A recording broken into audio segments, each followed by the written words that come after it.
Coming up this morning, chaos on Capitol Hill, the shocking footage from yesterday's attacks as Congress went to work.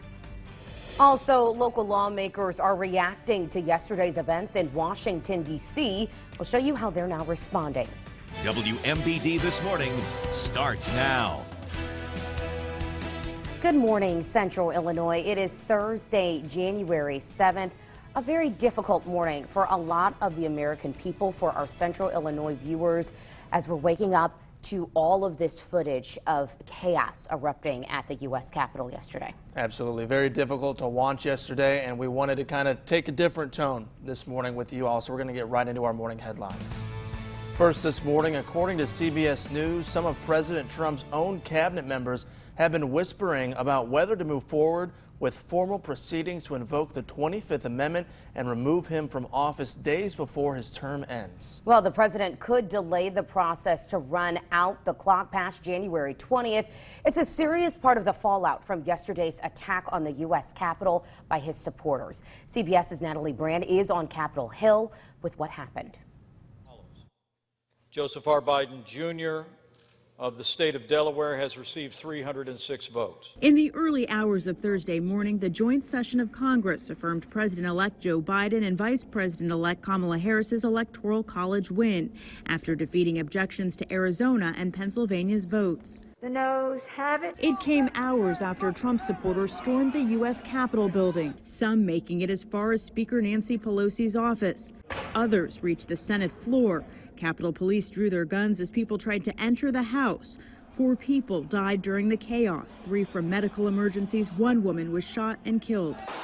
Members of the House and Senate had been evacuated from their chambers. This is Banana Republic crap. Wisconsin GOP Congressman Mike Gallagher sheltered in place in his office. Mr. President, you have got to stop this. Earlier Wednesday, President Trump continued his attacks on the 2020 election. We will never give up. We will never concede. Mr. Trump's Twitter account was later locked after posting this video message to his supporters. So go home. We love you. You're very special. The violence began shortly after some Republicans raised their first objection, an effort to show support for President Trump, even if it didn't have the votes to succeed. And it gives credibility to a dark chapter of our history. Early this morning, the White House released a statement from President Trump saying though he disagrees with the outcome of the election, there will be an orderly transition on January 20th. Natalie Brand, CBS News, Capitol Hill. And police said at least 52 people were arrested as of Wednesday night, including 26 on the Capitol grounds. At least 14 police officers were also hurt. Illinois politicians are reacting to yesterday's events in Washington, D.C. Senator Dick Durbin says the, quote, mob was invited by President Trump. Did this mob spring spontaneously from America? No. This mob was invited to come to Washington on this day by this president for one reason, because he knew the Electoral College vote was going to be counted this day. He wanted this mob to disrupt the constitutional process which we are part of. And Democratic Senator Tammy Duckworth saying from a secure location yesterday was something that she'd never seen before.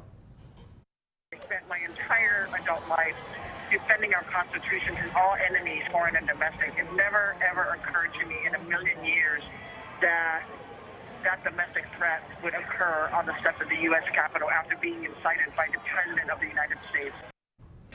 And for more coverage and reaction from our local lawmakers, you can tune in to 5:30. You can also visit our website, ciproud.com. Well, your stimulus check may come a lot later than expected. A rush to give taxpayers their payment by the end of the month is leading to many questions. Several of our viewers and on social media followers as well say they thought getting the second payment would be smoother than the first. They say they are experiencing checks deposited in unknown accounts, are ineligible for their second stimulus, or are receiving half their payment. William Sharp with Total Income Tax in Peoria says if you have not been paid yet, it will happen eventually. There's an urgency of if I don't get it, I don't have it now and I'm not going to get it. If you haven't gotten it yet, we do have a plan B, and the plan B is to include it on your tax return. The IRS will begin accepting electronic returns in the next few weeks. Sharp says the stimulus money will not count as income when you file your taxes. It will only increase your refund or decrease what you owe. In other news, we turn now to a crime alert. Peoria police are staying pretty tight-lipped about the first homicide of 2021. Police discovered a body inside a home on East High Point Place, saying that the man there had obvious trauma. The neighborhood is just north of Forest Park. Officers say that they don't have a suspect right now, but if you have camera footage or any information about that crime, they would like to hear from you right away. You can contact them at the number at the bottom of your screen. Well, can your job recommend or require you to get the COVID-19 vaccine? Attorney Sean Cusack says it is legal for your employer to require you to get the COVID-19 vaccine, but he says there are some exceptions. Through the Americans with Disabilities Act, people who have underlying health conditions or are pregnant can be exempt.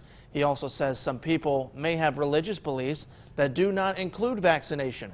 That's protected through Article 7 of the Civil Rights Act. Cusack says while there is gray area, you will need a strong and valid reason to refuse a required vaccination. It would have to be, my religion doesn't allow this vaccine. It can't be, just, hey, I'm a Democrat or I'm a Republican, I don't want to get the vaccine. That's not good enough. It's not going to cut it. Cusack also says some employers may not require the COVID-19 vaccine, but they might encourage it. He says it could be a liability issue for the company if you get the vaccine at work and experience side effects. Now here's a look at the weather with meteorologist Molly Naisland.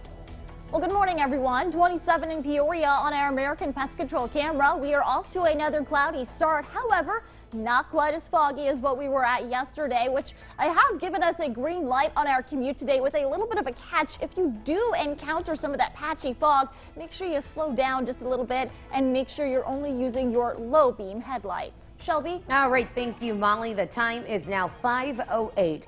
Let's take a look at traffic this morning. In Peoria, the 2900 to 3100 blocks of Northeast Adams Street are being reduced to one lane in both directions. That's between Vine Street and Sloan Streets. The northbound and southbound left lanes are closed. Also in Peoria, public works crews will start collecting storm debris that you might have had from last weekend. There will be pickups tomorrow as well as Monday. And in Normal, Constitution Trail is still closed due to low hanging and heavy tree damage. There's still a risk of falling branches until there's significant snow and ice thaw. Coming up, after crowds stormed the Capitol yesterday, lawmakers returned to count electoral college votes. We've got the details up next.